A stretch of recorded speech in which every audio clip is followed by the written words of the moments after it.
Psychiatry in the last 20 years, the time period I have been an active observer of, has evolved substantially. 10 years ago, what we knew may resemble to someone standing on a street corner and being able to recognize the brands of the cars that pass by, and that's about it.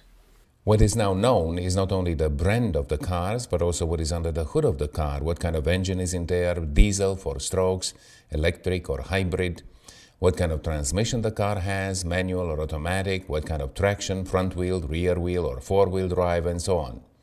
In another 10 years, we might know what kind of pistons are inside the engine, what kind of cogwheels inside the transmission.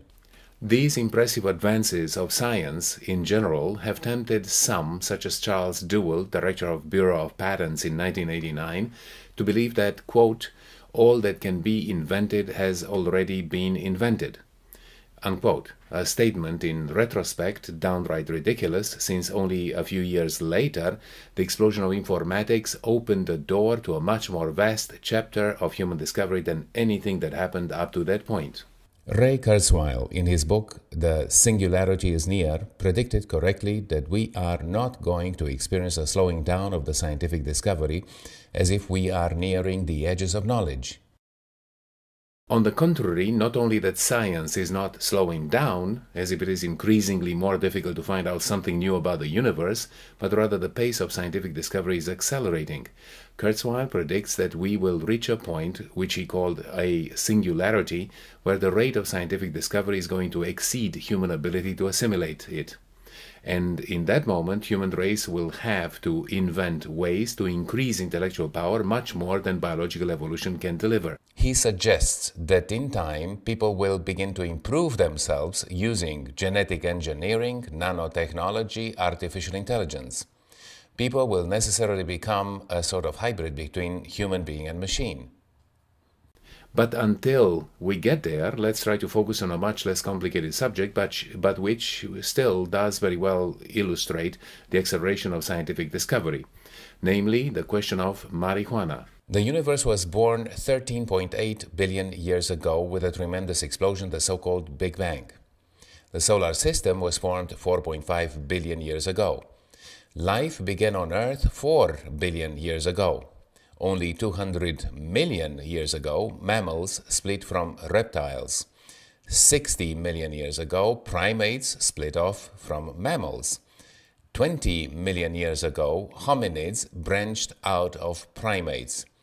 200,000 years ago, Homo sapiens won the survival competition after the Neanderthals, Denisovans, and possibly other 10 or more varieties of humans went extinct. Modern humans languished in a way for 150,000 years in the Great Rift Valley.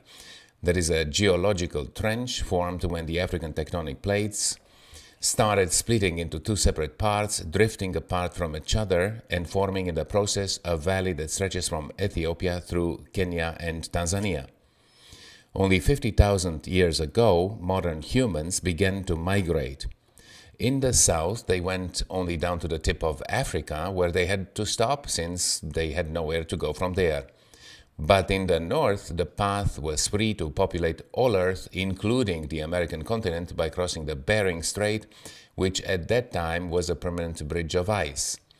The first station of this migration was, though, the Near East. In the Near East, the signs of modern civilizations appear in the form of the first cities, which date around 10,000 years ago. It happens that in the same period, people stumbled across the first and oldest addictive substance, namely alcohol. Marijuana followed relatively quickly 5,000 years ago. In fact, what was known at that time, 5,000 years ago, was a variety of marijuana called hemp, cultivated especially for its fibers, out of which people made ropes, weave sails for boats, and later on made paper to print books on. By the way, the first book ever printed, the Martin Luther's translation of the Bible from Latin to German, was printed on paper made out of hemp. Hemp is one of the varieties of the plant called cannabis, but a variety that contains very few psychoactive substances. Hemp contains 0.1% delta tetrahydrocannabinol or THC, while varieties of cannabis grown specifically for smoking contain 20% or even 30% THC. 3 varieties of cannabis, namely sativa, indica, and to a lesser extent ruderalis, are loaded with psychoactive substances called cannabinoids, of which THC and cannabidiol play the most important role. As a curiosity, cannabis is a Latin word derived from the Thracian language that means the language of the population south of the Danube River on the territory of today's Bulgaria. The use of marijuana for medicinal and intoxicant properties was attested in writing for the first time by Herodotus 2,540 years ago. But it is possible that people discovered the psychopharmacological properties of marijuana even far before that time. In Europe, until Christopher Columbus, marijuana was used in the vast majority of the situations as a medicinal herb in the form of alcoholic extract or tincture. Smoking marijuana remained a very marginal practice for the simple reason that introducing various substances in the body by inhaling the smoke these substances cause when they burn is something that did not cross the minds of the Europeans at that time. Inhalation of smoke as a way to administer substances into the body was introduced widely in Europe by Christopher Columbus when he brought the tobacco plant with him from the newly discovered American continent. So Christopher Columbus familiarized the American Indians with the metal of the sword and bullets, and they, in exchange, gave Europeans syphilis and tobacco, the first forms of fair trade between the two continents. So marijuana as a drug of addiction stayed out of the limelight for thousands of years. Extracts of marijuana have been on the shelves of pharmacies in America and Europe routinely until 1930s. A decisive point in the history of marijuana was the beginning of 1930s in United States. It came under the form of a propaganda movie disguised as a full-length feature film entitled Reefer Madness. The film was funded by a religious group and directed by Louis Gasnier, a French-born American film producer. The film presents the story of several characters that fall prey into the addiction of marijuana and start killing, raping, committing suicide, ending up in prisons or psychiatric hospitals. In short term, this propaganda paid off because it raised a wave of indignation that culminated into a veritable declaration of war against marijuana. In long term, though, this strategy backfired. The film is nowadays used by marijuana enthusiasts as an argument to discredit any opposition to marijuana as just another bunch of lies from the same category as the good old Reefer Madness movie.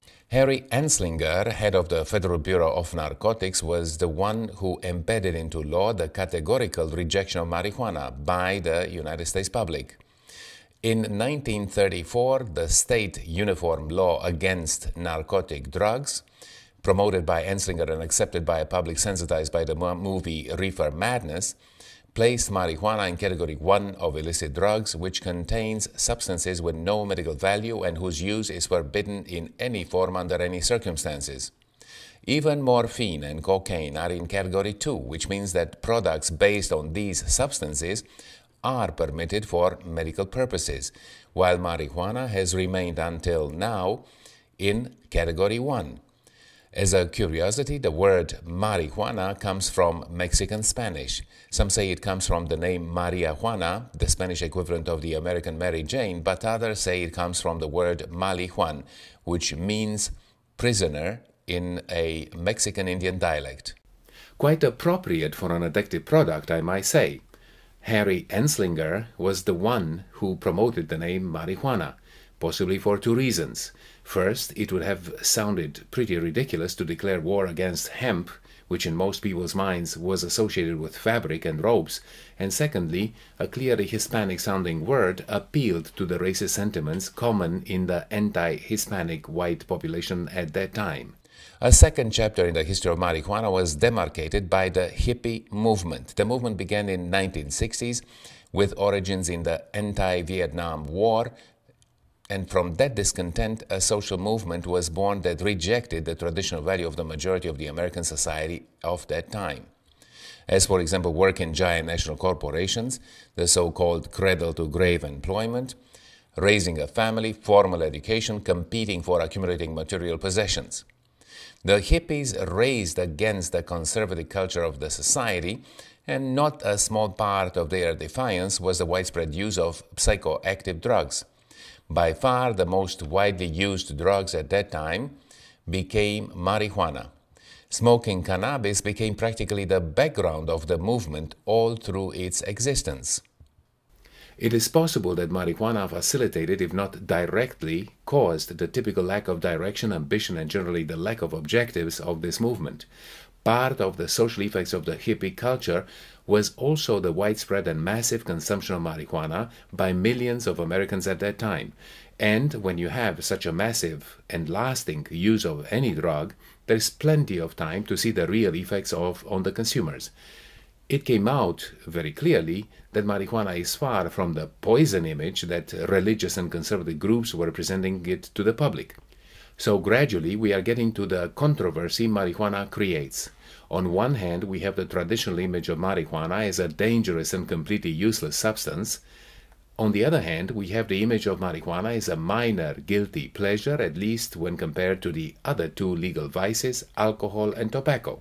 On one side, we have the American federal law, unchanged since 1930s, religious groups, the core of the Republican politics, and even a solid minority of Democrats, the judiciary system, police, medical staff, the majority of the population of mature age, dead set against marijuana. And on the other side, liberals, fringe groups, artists, Hollywood, younger population mostly, all not quite understanding why was the smoking of this plant ever outlawed. In recent years, the controversy has become one of the most discussed topics in American public opinion. Unfortunately, the attacks against marijuana by a fragment of the society, essentially well-intended, were exaggerated without scientific basis. This, while it did yield some advantages in the beginning of the controversy, as the time passed by and new information about marijuana was coming in, the pro-marijuana movement was gaining momentum. At present, in the United States, there are two small radical groups which oppose each other. The radical groups for and against marijuana constitute the minority of the population, while the majority is somewhere in the middle, no longer knowing what to believe. But it seems that this undecided population is tilting towards legalization. The inflection point was 2013, when opinion polls showed for the first time since 1930s that the majority of the public opinion, namely 55%, is on the side of legalizing marijuana. Let's look more into detail into this controversy. An Israeli researcher, Raphael Mechulam, working at the Hebrew University of Jerusalem, was the first to isolate the active substance in marijuana. In 1960s, while working on samples of marijuana seized by the police from drug traffickers, since in Israel it is also illegal, he identified the two main psychoactive components of marijuana, namely delta-9 tetrahydrocannabinol and cannabidiol. Since then, more than 85 related substances have been identified belonging to this group called cannabinoids. 28 years later, in 1998, Alan Hollett and William Devane from Wakefield Forest School of Medicine isolated by radioimmunoassay cannabinoid receptors in the brain of mice. Very quickly, it was found that there is an entire system of receptors for cannabinoids, not only in the brain, but also in the rest of the body. This system was called the endocannabinoid system, remarkably widespread in the animal world, not only in all mammals, but also in marine invertebrates, such as the sea squirt or Ascidia. Receptors in the central nervous system have been termed CB1, and those in the periphery CB2. And, surprisingly, it seems that many cells of the immune system have cannabinoid CB2 type receptors. Of course, where there are receptors, there must be also neuromediators who act on those receptors. That means chemicals produced by the body who stimulate those receptors. It took some time, but now we know that the human body synthesizes its own cannabinoids called anandamide and 2-arachidonyl glycerol. CB1 and CB2 receptors, therefore, are present in the body for these two particular substances, and the cannabinoids are just some plant compounds that happen to be similar in structure with anandamide and 2-arachidonyl glycerol, and therefore able to act on and stimulate these CB1 and CB2 receptors. We will look now at the major arguments for the use of marijuana for medical purposes. Right from the get-go, marijuana proponents insist that the plant treats over 100 diseases.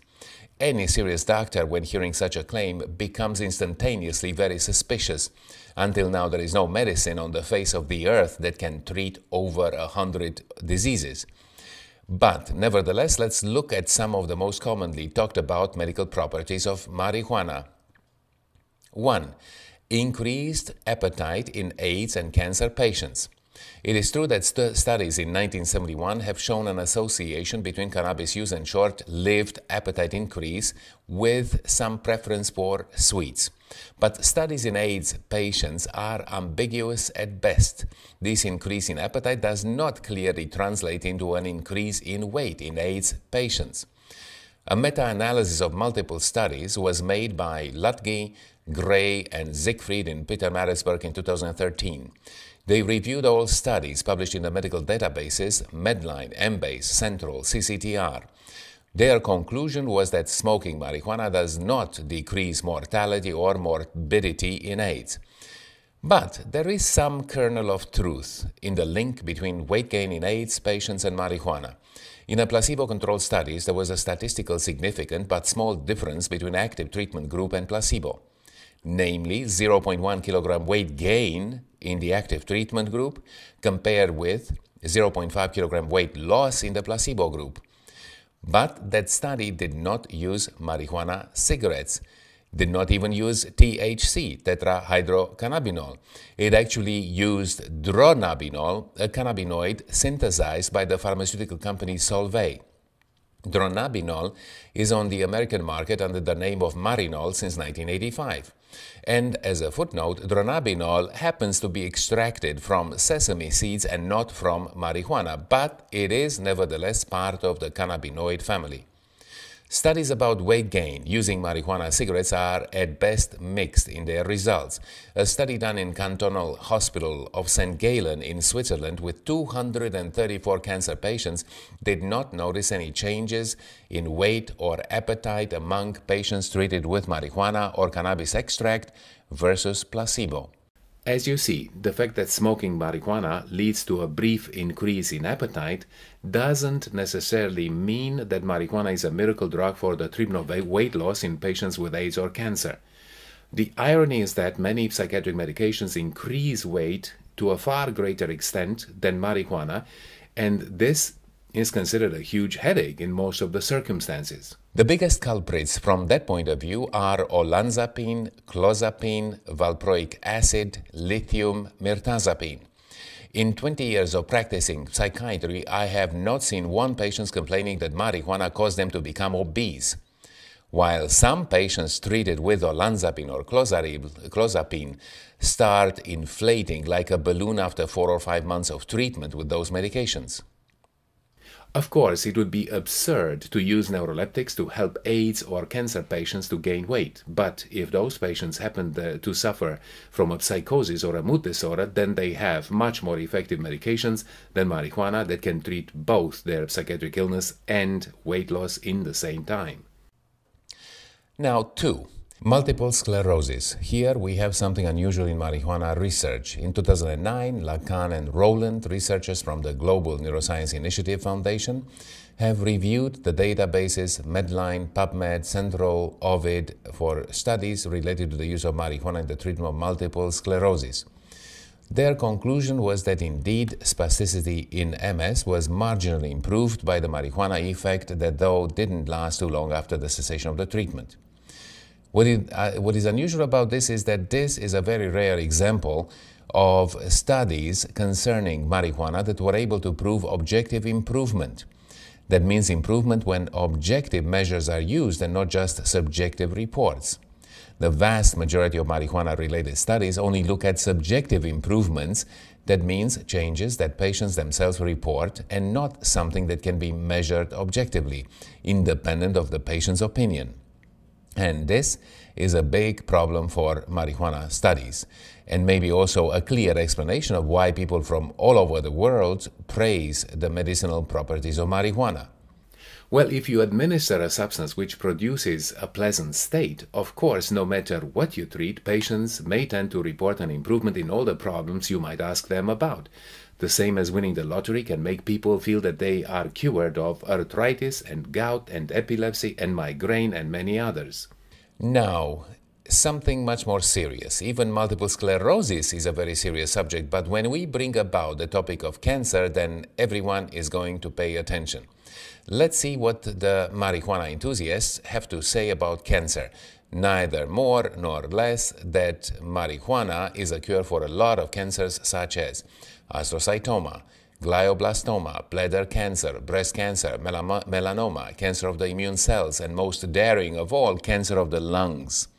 The lung cancer cure claim is interesting. Biochemists found in marijuana smoke 70% higher quantities of the same carcinogen as in tobacco smoke. For example, one of them is benzopyrene, which inhibits p53 gene.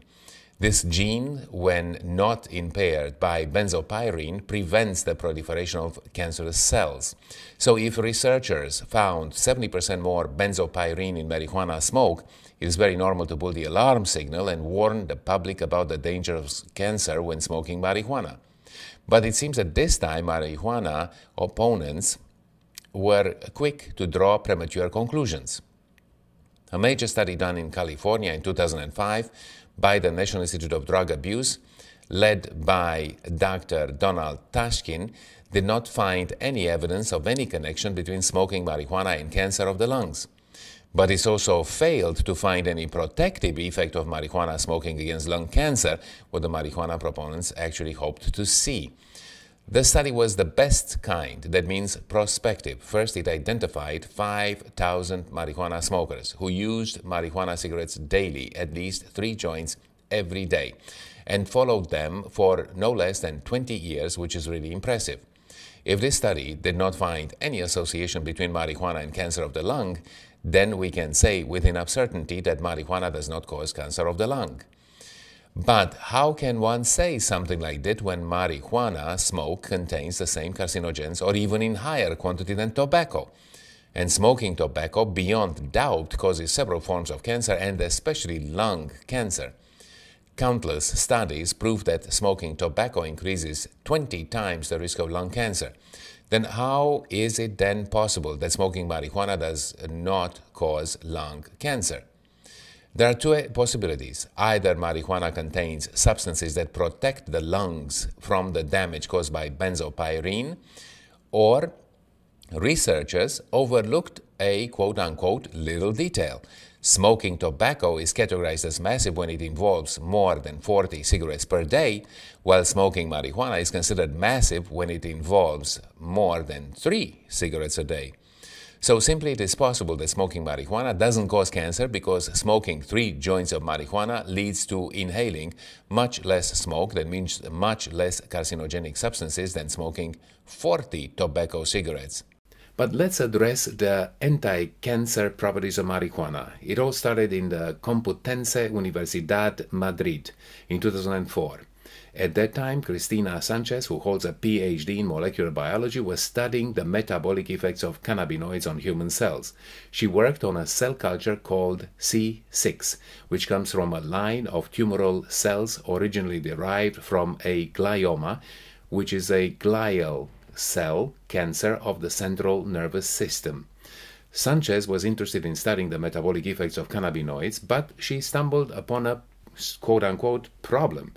It was impossible to study metabolic effects of cannabinoids because once the cells were exposed to solutions of cannabinoids, they died. The so-called problem led to a research subject far more important. Cristina Sanchez established that tumor cells coming from a variety of origins died when exposed to cannabinoids. Since 2004, there have been many studies that replicated Cristina Sanchez's finding. And not only that, in principle, you can kill cancerous cells by exposing them to pure water. Through osmotic pressure, water accumulates inside the cells until they burst. So cannabinoids destroying cancerous cells is in itself without much value. The second stage is to check whether the cannabinoids kill tumor cells without affecting the normal ones. And indeed, this is what was happening. Normal cells do not appear to be affected by cannabinoids.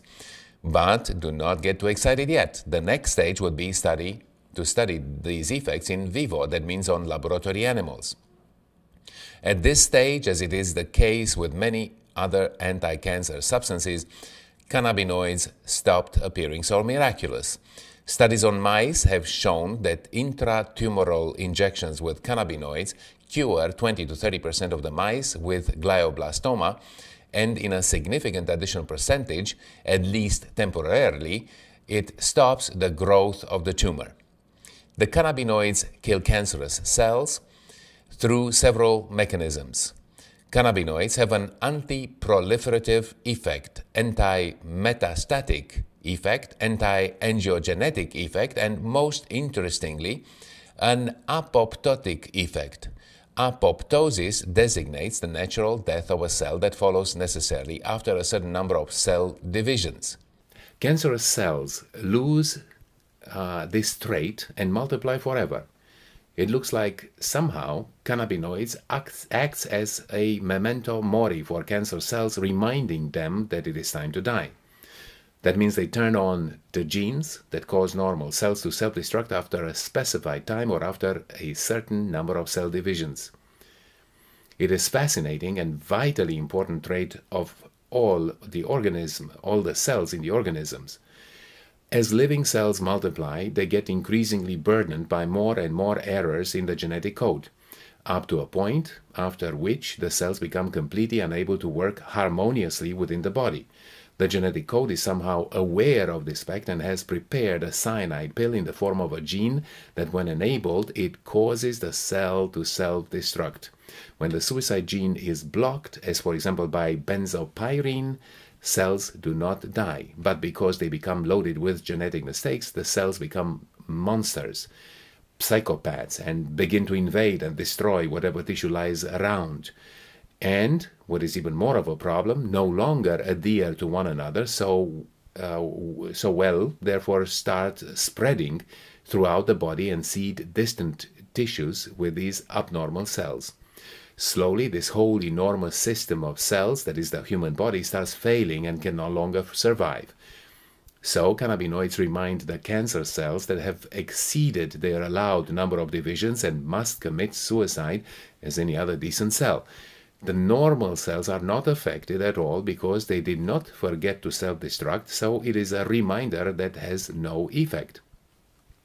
It all sounds very elegant in theory, but so far there is no serious study, either placebo-controlled or at least controlled by comparison with other already anti-cancer medication, to confirm this anti-cancerous effect in human subjects.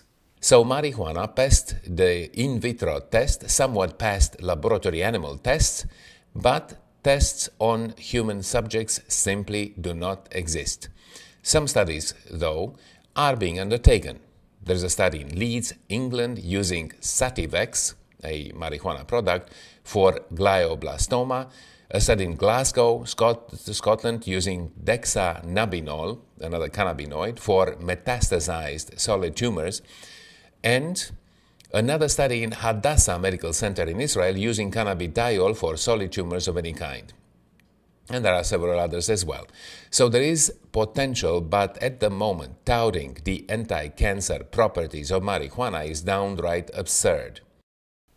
History of medicine is full of promising ideas, very logical, very rational, but which do not survive the scrutiny of scientific studies in vivo on human subjects, which is the ultimate measure of efficacy of any medical treatment. And, as we close the discussion once and for all, the anti-tumor properties of cannabinoids occur at much bigger concentrations than those likely to be obtained by smoking marijuana. So it is absolutely unfounded to claim that smoking marijuana prevents any cancer of any kind. 4. Now let's take care of a more familiar issue for psychiatry, the claims about marijuana's positive effects on the mind.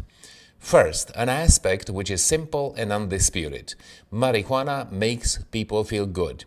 And what does that mean in chemical terms? Marijuana causes indirectly a surge of dopamine in the nucleus accumbens and the ventral tegmental area. But not only that, causes relaxation, which is indeed in certain circumstances a very desirable condition. Causes forgetfulness. Now, although it is hard to accept forgetfulness as a positive thing, use an argument more or less tenuous, one can say that oblivion under certain conditions can be desirable. For example, when you want to fall asleep, it becomes very problematic if your memory starts bombarding you with an endless list of important things that you still did not resolve, and with the accompanying guilty feelings for wasting your time trying to fall asleep instead of working to resolve them. Or when you are trying to forget a painful event of your life that caused a post-traumatic stress disorder. But this remains a tenuous argument because the kind of forgetfulness marijuana causes is mostly for material that you are trying to retain while you are intoxicated, not for information that was acquired before the intoxication.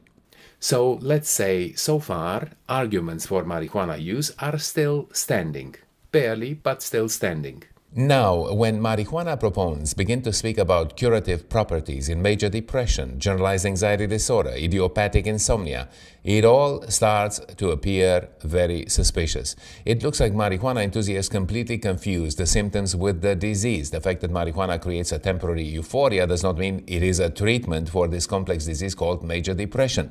The fact that it relaxes people for a couple of hours at a time and produces temporary amnesia does not mean that it will treat the disease called generalized anxiety disorder or post-traumatic stress disorder. In fact, we need to clarify this in a very emphatic way. Marijuana treats major depression, generalized anxiety disorder, post-traumatic stress disorder in the same way a Band-Aid treats skin cancer. Marijuana may temporarily hide the problem, but does not change the outcome of the disease. Furthermore, legitimate psychiatric medications that could be useful in these circumstances tend to lose their effectiveness in the presence of marijuana. It's even more outrageous to claim that marijuana has therapeutic effects in psychiatric illnesses because marijuana is the only street drug that has been shown to cause schizophrenia. Of course, many drugs like heroin, cocaine, LSD, PCP, psilocybin, and others may mimic many mental illnesses, including schizophrenia. But they do not cause schizophrenia since the symptoms disappear once the patient is out of their influence for a few days, rarely weeks. Marijuana is an exception. It can cause the illness called schizophrenia, and even the removal of the causal agent, that means marijuana use, will not solve anything. Once it is triggered, it will have a chronic course like any other schizophrenia, and it condemns the patients to taking neuroleptics, in most of the cases, for their entire lives. I must say that the effect is small, but can hardly be challenged. Many studies have proved this issue. For example, one solid study in Sweden, 3 studies in the Netherlands, 3 in England, 1 study in Australia, 2 in New Zealand, all showing clearly that marijuana causes schizophrenia. In particular, the Swedish study is very hard to ignore because it includes 50,000 patients tracked for 20 years. Again, a prospective study. Initially, the subjects were individuals without any pathology. They were tracked for 2 decades. In the group that, for a variety of reasons, started using marijuana, the incidence of schizophrenia was 4 times higher than in the group of those who did not use marijuana at all. In the New Zealand studies, those who begin to smoke marijuana daily at age 15 years of age have a risk of 4.5 times higher than the general population to have their first episode of schizophrenia before the age of 26. I would say a rather small effect compared with the 20 times higher incidence of lung cancer in tobacco smokers. But statistically significant anyway. What does it mean statistically significant? That means the chances of this finding happening just by coincidence is 5% or less.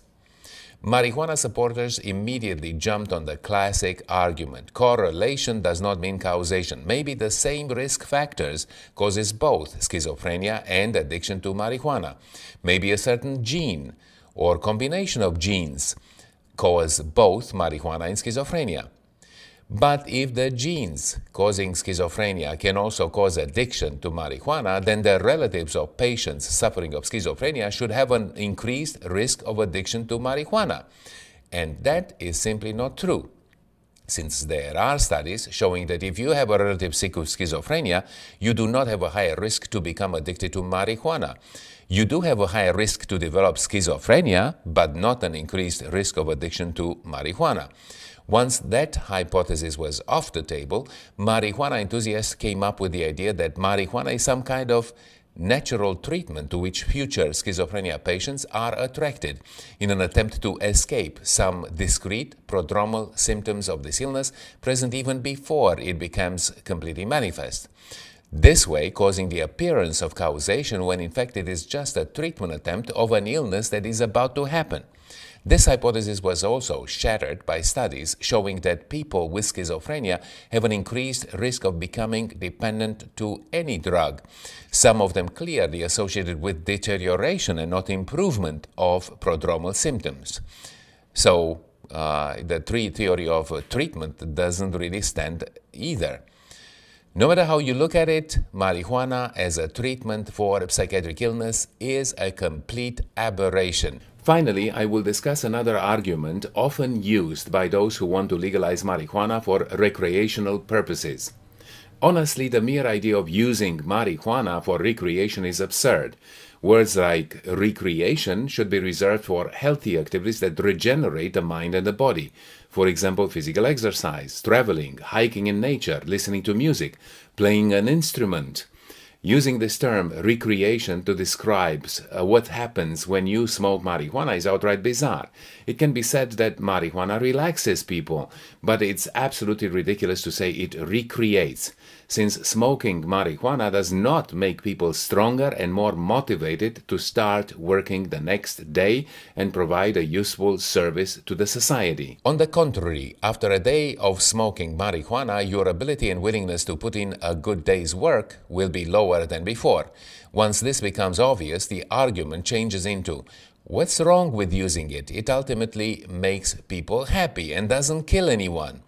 True, its direct toxicity is very low compared with heroin and cocaine, but it is also true the same for chewing coca leaves or eating poppy seeds. Try ingesting pure THC and then you will see little difference in the toxicity of this substance, THC, compared with cocaine and heroin. Another argument of marijuana proponents is that marijuana is not addictive. People do not become desperate if they don't have marijuana. They do not go out there robbing convenience stores if they don't have money to buy it. There is no withdrawal caused by marijuana use. Indeed, that frantic feeling that you get when you have no access to a street drug is not that prominent with marijuana. While it is true that weaning off marijuana is far less painful than weaning off alcohol, heroin, and cocaine, without question, a withdrawal reaction does exist. In a study by David Alsop in Sydney, Australia, 49 subjects who smoked marijuana at least 5 days per week for at least 3 months have agreed to stop smoking marijuana for 2 weeks and fill questionnaires about their daily emotional state. Abstinence verification was done with urine toxicology screens. The graphical representation of the results of these questionnaires are hard to dispute as a proof that confirms the existence of marijuana withdrawal. Withdrawal symptoms appear quickly on the second day, reach its peak in 5 days, and begin to descend and gradually fade away in 12 to 14 days. Withdrawal symptoms, as they are reported by patients, are nervousness, insomnia, sadness, anxiety. So there are no physical symptoms as in the case of alcohol or heroin, but only psychological symptoms. The withdrawal from marijuana, though discrete, was repeatedly proven in many scientific studies. Now let's look at the argument that marijuana is not addictive. This idea reminds me of Mark Twain, who said, quote, "Quitting smoking is very easy. I know it very well since I did it thousands of times," unquote. Marijuana is undeniably addictive. Laboratory mice after exposure to marijuana, continue to self-administer just as they do with all other addictive substances. To become addicted means to meet the criteria for diagnosis of dependency as defined by the DSM-5 or ICD-10. DSM-5 is Diagnostic Statistical Manual, 5th edition, and ICD is in the International Classification of Disease, also in the 10th edition.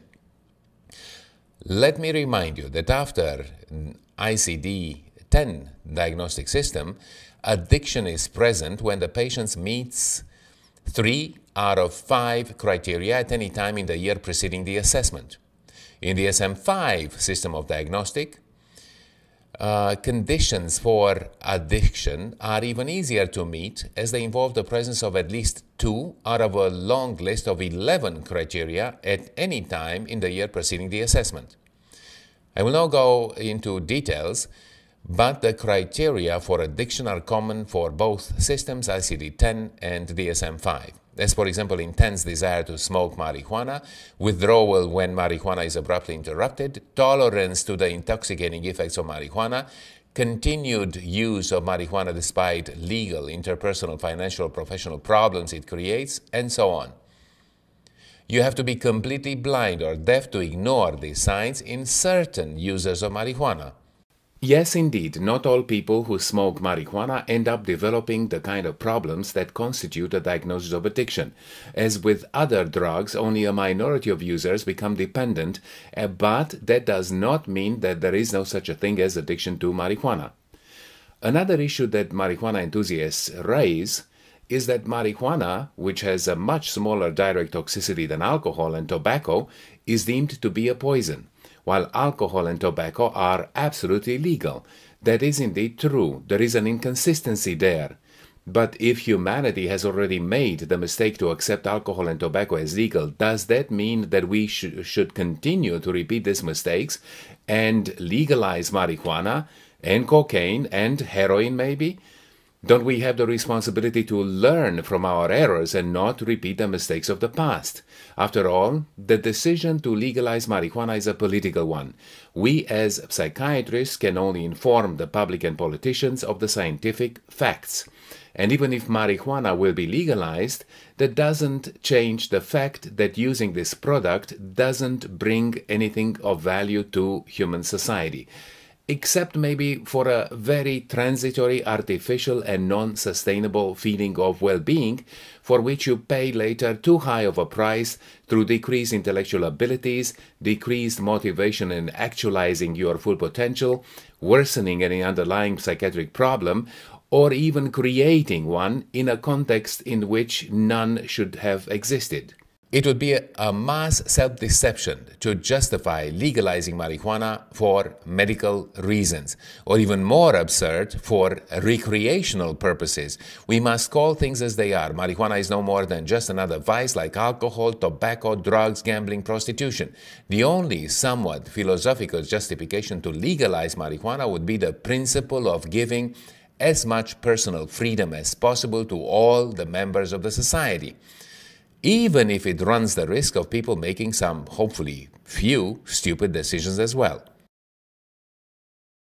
Components of cannabis plant, studied, refined, and precisely quantified, such as marinol or sativex, of course must be looked at and incorporated into medicine, but only if they prove their curative properties in double-blind placebo-controlled studies, and only if the risk of side effects is far outweighed by their therapeutic benefits.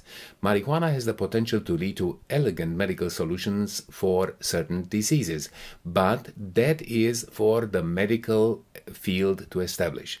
And until then, those who do not mind taking risks with their health should limit themselves to alcohol and tobacco, which already caught deep cultural roots before people had the chance to understand the massive damage that they cause. And now it's probably too late to eradicate them through political action. But in the case of marijuana, it might still not be too late.